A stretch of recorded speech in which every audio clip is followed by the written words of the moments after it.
Salamlayıram hər kəsə. Salam, axşamınız xeyir. Axşamınız xeyir olsun. Bir dəqiqə səsi tənzimləyək, başlayaq.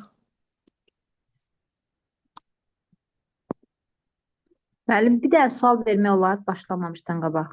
Olar, bəli, sualları da dinləyək. Buyurun. İzah edirsiniz. Ola bilər birdən adam diqqəti yayınır da. O dərsin videosu atılacaq da yəqin. Bəli, ekran kaydı olunub. YouTube kanalımızda həm MGO Education kursumuzun, həmçinin də mənim YouTube kanalımda yerləşdiriləcək. Hər ikisindən də baxış edə bilərsiniz və paylaşa bilərsiniz. Bu günləri yazı üzrə keçməyəcəm bu təlimi. Eynən sizlə bir növ canlı dərs kimi keçəcəm. Kimin də nə sualları varsa bu haqda verə bilər. İndi də vaxt itirmədən keçək izahlarımıza. Ara sıra da suallarınızı verə bilərsiniz. Hətta kim nəyinsə haqqında bilirsə, ona da söz verəcəm, danışma haqqı var. Bir dənə əvvəlcə soruşum ki, bizdə burada Aytən Əhmədova, nəsə mənə biraz müdavimlərimdən də sanki adı, soyadı mənə bir balaca tanış gəlir, ya da qarışdırıram. Elədirsə aşağıdan qeyd edərsiniz. Aha. Aha. Deməli, müəllimlər, bu günləri biz sizinlə danışacağıq adaptasiya problemlərindən, hansı ki, şagirdləri sinifə, məktəbə necə adaptasiya etmək olar və həmçinin də danışacağımız məqamlar olacaq interaktiv təlim metodları. Təlim metodları deyəndə ümumi çalışacağım sizə həm interaktiv dərsin quruluşundan, həm də biraz metodologiyadan da söhbət açım. İndi isə keçirik biz ümumilikdə elə interaktiv təlimlə başlayaq. İnteraktiv təlim nədir? Müəllimlər, bir var innovativ təlim, bir var interaktiv təlim. İnteraktiv təlim budur ki, biz müxtəlif strategiyalardan, müxtəlif metodlardan, müxtəlif iş formaları, iş üsullarından istifadə edərək şagird üçün maraqlı bir dərs qururuq. Yəni, bizim qurduğumuz interaktiv təlim şagirdin birbaşa tələbatının ödənilməsi deməkdir. Məsəl üçün biz deyirik ki, şagirdi düzgün şəkildə motivasiya eləmək lazımdır. Şagirdə müəyyən bir biliyi ötürdükdən sonra onu refleksiya etmək lazımdır. Bunların hamısı bizim üçün bir istiqamətdir. Amma necə, hansı üsulla, hansı vasitələrlə, hansı strategiya və yaxud taktikalarla biz bunu yoxlamalıyıq? Bax, bunlar hamısı da ümumilikdə interaktiv təlimin xüsusiyyətlərinə daxildir. Hətta bizim şagirdləri qiymətləndirməyimiz belə interaktiv təlimin xüsusiyyətlərindən biridir. İnteraktiv təlim başlayır, dərsin elə mərhələlərindən başlayaq, hansı ki, interaktiv təlim şagird mərkəzlidir. Yəni, şagirdin meyli, marağı üzərində qurulur, şagirdin öyrənmə tərzləri, şagirdin müxtəlif xüsusiyyətləri, yəni intellekt tipləri, şəxsiyyət tipləri, potensialı, hər bir şey nəzərə alınıb, şagird yönümlü bir təlim qurulur. Öyrənmə tərzi deyirəm, bəlkə qaranlıq qalarsa, bunu da deyim ki, vaku adlanır. Şagirdlər vizual olaraq görərək öyrənir, audial olaraq eşidərək öyrənirlər, kinestetik toxunaraq və bir də praktik. Yəni, bir işi sərbəst görənə qədər, bir tapşırığı mükəmməl yerinə yetirənə qədər həmin onun üzərində işləyir, ona uyğun nümunələr işləyir ki, onu sərbəst şəkildə bacarsın. Və gəlir ən sonda oxuyub yazaraq, yəni qeydlər götürür, açar sözlərdən istifadə eləyir. Bu da olur bizim oxuyub yazaraq öyrənən şagirdlərimiz. Məlumat üçün deyim ki, öyrənmə tərzləri 4 dənədir. Və deyərsiniz ki, müəllimə, indi biz bunları necə istifadə eləyək ki, dərs zamanı yəni hər bir şagirdin xüsusiyyətini nəzərə almış olaq. Müəllim 4 öyrənmə tərzinin 4-ündən də istifadə etməlidir və bunların 4-ünü də nəzərə almalıdır. Motivasiya qurur. Motivasiyada biz nədən istifadə edirik? Əyani vəsaitlərdən, avadanlıqlardan və yaxud da motivasiyada istifadə edirik qrafiklərdən və digər materiallardan, yəni vizual olaraq bu vizualların öyrənməsi üçündür. Slaydlardan, şəkillərdən. Audiallar üçün müzakirə, sual-cavab. Müxtəlif, məsələn, deyirik ki, Fryer modeli. Fryer modelində görürsünüz, uşaqlar şifahi şəkildə də təqdim edə bilər. Nümunələr, qeyri-nümunələr, xüsusiyyətlər, söz bazası, söz ehtiyatı yaradır həmçinin də. Beyin həmləsi, ideya və fikirlər bildiririk. Həmçinin də şagird müstəqil düşüncəsi inkişaf eləyir burada. Bu da şagirdlərdə audial olaraq eşidib öyrənməyə aiddir. Kinestetik nədir? Kinestetik bir var öyrənmə tərzi, bir də var kinestetik təlim. Bunların fərqi nədir? Kinestetik öyrənmə şagirdin bir xüsusiyyətidir. Kinestetik təlim isə ümumilikdə təlim mühitini əhatə edir. Kinestetik təlim şagirdə yeni biliklər öyrətmir. Şagirdin öyrəndikləri, yəni mövcud olan biliklərin praktik olaraq tətbiq edilməsidir. Sadəcə digər təfəkkür növlərinə baxdıqda daha çox yaradıcı təfəkkürü inkişaf etdirmiş olur və vacib olan təlimlərdən biri hesab edilir. Kinestetik öyrənmə isə nümunələrlə, misallarla, müxtəlif test tapşırıqları ilə hər hansısa bir qaranlıq qalan mövzunun dəfələrlə üzərində işlənilib, daha sonra onun mükəmməl şəklə, yəni bir növ vərdiş halına çatdırılmasıdır. Keçirik digər məqamımıza. Digər olacaq, məsəl üçün, interaktiv təlimdə biz deyirik, həm də şagirdi qiymətləndirmək lazımdır. Qiymətləndirmə şərt o deyil ki, mütləq diaqnostik olsun, formativ olsun, summativ olsun, bu qədər. Xeyr, bizim yoldaş qiymətləndirməmiz də var, bizim özünü qiymətləndirməmiz də var. Və həmçində vurğulayım sizə, refleksiya dərsin sonuncu mərhələsi olsa belə, biz həmişə deyirik qiymətləndirmə və refleksiya sonuncu mərhələdir. Amma dərsin istənilən mərhələsində aparmaq olar. Refleksiya nədir? Şagirdin öyrəndiklərinin nə dərəcədə yoxlanılması. Müəllim üçün refleksiya nədir? Təlim nəticəsinə, təlim məqsədinə nə dərəcədə çatmışam? Şagirdlər təlim nəticəsində verilən bacarıqları nə dərəcədə mən onlarda formalaşdıra bilmişəm? Bax, refleksiya bütün bunları ortaya çıxaran məqamdır. Məsələn, motivasiya üçün deyə bilərik ki, beyin həmləsi ideal hesab edilir, amma digərlərindən də istifadə etmək olar. Amma refleksiya üçün deyirik ki, 3-2-1 iş üsuludur, BB iş üsulu belə refleksiya üçün istifadə edilə bilər. Amma vasitələr desək, çıxış bileti, cümlə kökləri, şəxsi jurnallar, müzakirə, müsahibə belə refleksiya aid ediləcək. Və həmçində vurğulayım ki, müəllimlər, motivasiya 5 dəqiqə ərzində aparılır. Biz elə etməliyik ki, 5 dəqiqə ərzində şagirdlərin diqqəti tam olaraq bizim əlimizdə olsun. Motivasiya qurarkən çalışır şagirdlərin meylinə, marağına uyğun olsun. Məsələn, mən dərsə girirəm, başlayıram ki, bu günləri biz sizinlə internet keçəcəyik. Ümumiyyətlə, internet nə deməkdir, necə yaranıb, tarixi nədir? Uşaqlar, məsəl üçün, Amerika Birləşmiş Ştatlarında hərbi məqsədlə yaradılıb internet. Şagird artıq dinlədikcə nə edir? Bezir, yorulur və onun üçün maraqsız olur. Bəlkə də yaxşı oxuyan, orta oxuyan şagirdlərin diqqəti bizdə olacaq. Amma nəinki zəif oxuyan şagird maraqsız yanaşacaq. Bunun da birbaşa günahkarı kimik? Biz müəllimlərik. Çünki hər bir uşağın, şagirdin diqqətini özümüzə cəlb etməyi bacarmalıyıq. Necə? Biz əgər şagirdə göstərik, məsələn, bir slayd və yaxud da şəkillər, uşaqlar, internet əvvəlcə bax bu şəkildə yaradıldı.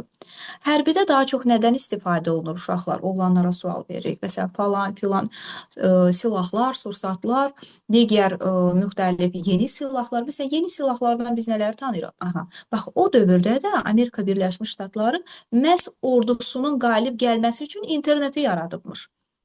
Məsələn, 44 günlük müharibədə deyirik ki, bayraqlardan istifadə olundu və s. Yeni silahlardan istifadə olundu və yaxud dronlardan istifadə olundu. Eynən Amerika Birləşmiş Ştatları da interneti bu səbəbdən yaradıbmış. Daha sonra isə bu təkmilləşərək digər məqsədlər üçün də istifadə olunmağa başlayıb. Yəni, biz nəyə çalışırıq? Şagirdlərə, belə deyə, bir növ şərait yaradırıq, üzr istəyirəm. Şərait yaradırıq ki, şagirdlər açıq suallara cavab versinlər və həmçinin də öz fikirlərini, münasibətlərini bildirməkdən çəkinməsinlər. Şagirdlərə açıq sual verərək onlarda nitq mədəniyyəti yaradırıq, ünsiyyət mədəniyyəti yaradırıq, ünsiyyət səriştəsi yaradırıq hətta. Onlar öz fikirlərini şərh eləməkdən çəkinmirlər. Cəmiyyətdə onların fikrinin dinlənildiyini anlayırlar. Və həmçində açıq suallar şagirdlərin həm məntiqi, həm tənqidi, həm də yaradıcı təfəkkürünü onlarda mükəmməl şəkildə formalaşdırmağa kömək eləyir. Məsələn, açıq sual nədir? Bizim münasibətimiz soruşulur. Bizim fikrimiz soruşulur. MİQ imtahanına münasibətiniz necədir?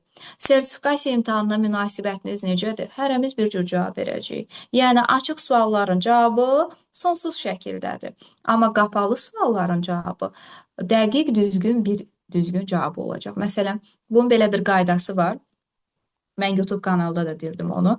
Əgər müəllim verdiyi sualın cavabını özü bilirsə, deməli, bu qapalıdır. Müəllim verdiyi sualın cavabını özü təxmin eləyə bilmirsə, demək, bu artıq açıq sualdır. Hə, sertifikasiya MİQ imtahanlarından düşən belə bir sual tipi də var, test. Bunu da deyim sizin üçün. Bəzən deyirlər ki, qapalı suallar bəzən hisslərə aid ola bilər. Hisslərlə bağlı olur. Deyərsiniz ki, müəllimə, hisslərdirsə, hərənin bir cür hissi olur. Bu necə qapalı sualdır bəs? Məsələn, deyirik ki, valideynlərdən hansını daha çox istəyirsən? Qapalı sualdır. 2 dənə cavabı var. Ya ata olacaq, ya ana olacaq. Demək, bu qapalı sualdır. Hisslərimizə əsaslanır bizim. Və dəqiq düzgün də bir dənə cavab veriləcək. Ya ata deyiləcək, ya ana deyiləcək. Bundan başqa heç bir şey ola bilmir. Yaxud ananı çox istəyirsən, ya hə deyəcək, ya yox deyəcək. Bu iki təxmin olunan cavabdan birini deyəcək. Deməli, qapalı sualdır və hisslərə əsaslanır. Keçirik indi interaktiv təlimdən digər məqamlara. Müəllimlərimizin buraxdığı səhvlər elə icmallarda da nədir? Çalışın, təxmin elədiyiniz iş üsullarını hər zaman seçərkən nəyə ki, reallaşdıracaqsınız? Deyirsiniz ki, mən bu mövzunu keçəndə bundan istifadə eləmək istəyirəm. Bu zaman çalışın, iş formalarına da diqqət yetirin. Və iş formalarının dərindən öyrənək. Fərdi iş forması nədir? Tək şəkildə şagird işləyir, özünü qiymətləndirir və həmçinin də burada vacib olan məqam nədir? Şagirdin ümumilikdə öyrəndiklərində hansı qaranlıqlar var, üzə çıxardırıq, çatışmamazlıqlar var və həmçinin də hansı üstünlükləri var, üzə çıxır. Sadəcə olaraq fərdi olan iş formasının mənfi cəhəti nə ola bilər? Şagird sosial mühitdən sanki biraz kənarlaşmış olacaq. Necə ki, sinifdə tək işləməyə meyillidir, eynən cəmiyyətdə də təkliyə meyilli olacaq. Elə buna görə də biz nə edirik? Fərdi iş formasından mütəmadi surətdə istifadə edirik, yəni vaxtaşırı istifadə edirik. Cütlərlə iş nədir? Şagirdlər bir-birindən öyrənir. Şagirdlər arasında yoldaş qiymətləndirməsi baş verir, ünsiyyət baş verir, əməkdaşlıq baş verir. Lakin bunun da mənfi cəhəti var. Əgər şagirdlər arasında hər hansısa bir çatışmamazlıqlar deyəndə bəzən kitabda yazır, şagirdlər arasında müəyyən çatışmamazlıqlar olarsa, bu nə deməkdir? Yola getməzlərsə, bu bir xüsusiyyət. İkinci xüsusiyyət, şagirdlərin rəy vermə qabiliyyəti yoxdursa, cütlərlə iş ümumiyyətlə düzgün şəkildə təşkil edilməyəcək. Məsələn, rəy vermə qabiliyyəti nədir? Sən bunu pis yazmısan. Bu rəy vermə qabiliyyəti deyil. Bu düzgün rəy deyil. Biz nə deyirik? Yoldaşına deməlidir ki, sən birinci hissədə səhv etmisən. Əgər bax, bu düsturdan istifadə eləsək, həm birinci hissən, həm də ikinci hissən düzgün olacaq. Demək, biz nə etdik? Şagirdlərimizdə bu rəy vermə qabiliyyətini də mütləq şəkildə formalaşdırmalıyıq. Rəy necə olmalıdır yeri gəlmişkən? Konstruktiv rəy olmalıdır. Yəni, gələcəyə yönəlik olmalıdır, spesifik, dəqiq, düzgün, aydın göstərilməlidir və konstruktiv rəydə səhvi düzəltmək üçün bir istiqamət verilməlidir. Belə deyək, mövzu bir-birindən asılı olaraq, iyerarxik olaraq genişlənir. Qoy bunu da deyim. Ən çox verilən suallardan biri mənə ödənişli dərslərimizdə nədir? Müəllimə, korrektə edici rəylə konstruktiv rəyin fərqi nədir? Korrektə edici rəy o deməkdir ki, sırf bu misal üzərində işləyirəm. Bu misalı mən düzgün yazmaq üçün hansı düsturdan istifadə edəcəm və yaxud da bu düsturdan istifadə edərkən hansı məqamda tətbiq etməliyəm. Bu oldu bu misal üzərində apardığımız korrekt edici, yəni korreksiya, müxtəlif buraxılmış səhvlərin aradan götürülməsi. Bir də var müəllimlər, konstruktiv rəy. Mən bunu gələcəkdə, yəni gələn dərslərdə düzgün yazmağım üçün müəyyən qaydalar, müəyyən bir mətnin, müəyyən xüsusiyyətləri nəzərə alaraq onun üzərində dəfələrlə işləyib, mən bunu gələcəkdə, digər dərslərdə düzgün yazmağa çalışıram. Bu konstruktiv rəydir. Səhv rəy forması da bilirik ki, destruktiv olacaq. Keçirik digər məqamlara. Müəllimlər, qrupla iş nədir? Qrupla iş forması cütlərlə iş forması ilə demək olar ki, eyni xüsusiyyətlərə malikdir. Sadəcə cütlərlə iş formasının biraz geniş formasıdır. Belə deyək də, cütlərlə işdə birgə öyrənmə, əməkdaşlıq, ünsiyyət var, yoldaş qiymətləndirməsi var. Lakin məhdudiyyətlidir. Bir də var, geniş fəaliyyətdir. 2 nəfər şagirdin işləməsi və yaxud da 4 nəfər şagirdin işləməsi. Bunlar eynidirmi? Xeyr. Birgə öyrənmə genişlənir, yoldaş qiymətləndirməsi genişlənir. Genişləndikcə biz orada 2 nəfərə tətbiq edə bilməyəcəyimiz iş üsullarını artıq qruplarla işdə asanlıqla tətbiq edirik və hər kəs üçün bu maraqlı olur. Məsələn, deyirsiniz müəllimə, qruplarla işdə ən çox nədən istifadə eləyək ki, orada birgə öyrənmə, yoldaş qiymətləndirməsi, əməkdaşlıq olsun? Deyə bilərik karusel, akvarium. 2 dənə yoldaş qiymətləndirməsi bizim iş üsullarımız var. Karusel və akvarium. Müəllimlər, karusel nədir? Şagirdlər bir-birlərinin fikrini dəyərləndirib, sonra öz fikirlərini qeyd edib, digərini ötürürlər. 1-dən 10-a qədər gedir, vərəq 1-dən başlayıb yenə birinci nömrəyə şagirdə qaydana qədər bu qiymətləndirmə, fikir bildirmə davam edir. Karusel iş üsulunu biz əsasən çalışırıq ki, iş formalarına uyğun ən çox, belə deyək, ən effektiv qruplarla işdir. Və qruplarla iş üçün də belə deyək, yaradılıb. Bəzən deyirlər kollektivdə də, bəzi kitablarda belə rast gəlmişəm, amma kollektivlə reallaşdırmaq demək olar ki, karusel çox çətin olar, vaxt məhdudiyyəti olar və ümumiyyətlə effektiv bir forma kimi qəbul edilmir. Ola bilər indi texniki olaraq onu kitablarda qeyd eləyirlər. Demirəm hansı kitablarda. Sonra keçirik digərinə. Qruplarla işin mənfi cəhəti. Qruplarla işin mənfi cəhəti budur ki, utancaq uşaqlar, belə deyək, pasiv uşaqlar, utancaq uşaqlar kölgədə qalır. Digərləri aktiv işləyirlər, tapşırığın ən çətin hissələrini götürürlər və onlar çox irəli gedir, çox aktiv olurlar deyə artıq utancaq şagirdlərin kənarda qalması, pasiv qalması deməkdir. Ona görə biz daim nə edirik? İş formalarını dövr elətdiririk. Fərdi, sabah cütlərlə, o birisi gün qrupla, digər bir gün kollektivlə, yəni mütəmadi olaraq tədris ili boyunca bu 4 dənə iş formasının 4-dən də biz istifadə etməliyik. Sonra keçirik digər məqama, kollektiv iş forması. Kollektiv iş forması nə deməkdir? Kollektiv iş forması deyərkən biz bütün siniflə işi nəzərdə tuturuq. Yəni burada birgə fəaliyyət nəzərdə tutulur. Bütün sinifin bir fəaliyyət üzərində birləşməsi deməkdir. Birlik deməkdir. Hamımızın düşünərək fikir bildirib bu problemi həll etməyimiz deməkdir. Lakin burada nə var? Xaotik səs-küy yarana bilər, digərlərini narahat edə bilərik və həmçinin də yenə də aktiv şagirdlər pasiv şagirdləri üstələyə bilər. Buna görə də biz daim diqqət yetiririk ki, mütəmadi olaraq, yenə deyəcəm, iş formalarının 4-dən də istifadə edək. Yalnız fərdi, yalnız qruplarla və yaxud cütlərlə qruplarla keçirmək şagirdlərin dərsdən marağının azalmasına gətirib çıxaracaq. İndi keçək biraz da sizə digər metodlardan danışaq. Müəllimlər, bəzən deyirlər texnikalar. Texnikaların elə 2 dənəsi var ki, iş üsulları ilə onları qarışıq şəkildə kitablarda salırlar. Suallar texnikası 4M1KH Kipling metodu da deyirik biz buna. Kim, nə, hara? Hansı ki, suallar bir-birinə bağlı olmalıdır. Suallar ətraflı şəkildə verilməlidir ki, ətraflı da cavab alınsın və həmçində diqqət olunur ki, buradakı suallar verilən mövzunu tam şəkildə əhatə eləsin. Kipling metodu dinləyib anlama, oxuyub anlama, ümumilikdə problem həll eləmə, layihə hazırlamaq üçün də istifadə edilə bilər. Və buna nə deyirlər? Kipling metodu suallar texnikası adlanır. Bəzən də Kipling metodu olaraq deyilir. Gəldik ünsiyyət texnikasına. Ünsiyyət texnikası qızıl dairədir. Qızıl dairə isə 3 dənə dairədən ibarətdir. Motivasiya, proses, nəticə. Bəzən qızıl dairə iş üsuluna 3N də deyirlər. Bu nə deməkdir? 3N nə üçün deyirik? Niyə, nə üçün, necə? Və yaxud da necə, niyə, nə? En suallarından istifadə etməklə, enlə başlayan suallardan biz birinci soruşuruq. Sən niyə müəllim olmaq istəyirsən? Özünü necə bir müəllim kimi təsvir edirsən? Müəllim olmaqda məqsədin nədir? Nə etdik? Motivasiya elədik, proses apardıq və sonda nəticə aldıq ki, sən nə məqsədlə, məqsədin nədir müəllim olmaqda?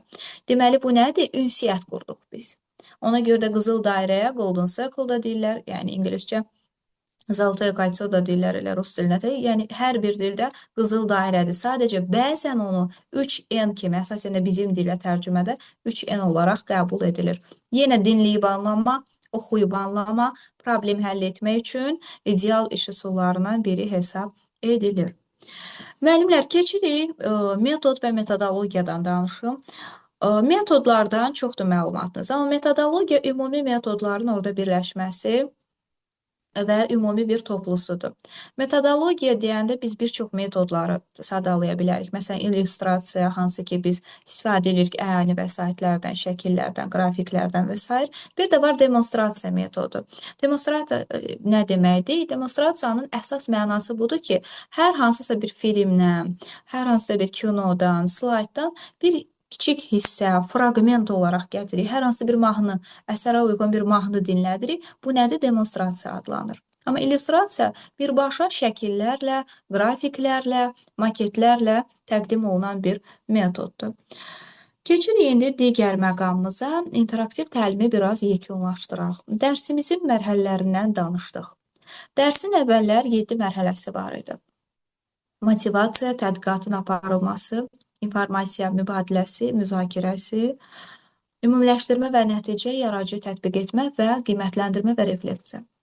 İndi isə müasir təlim olaraq artıq 3 istiqamətdə götürülür.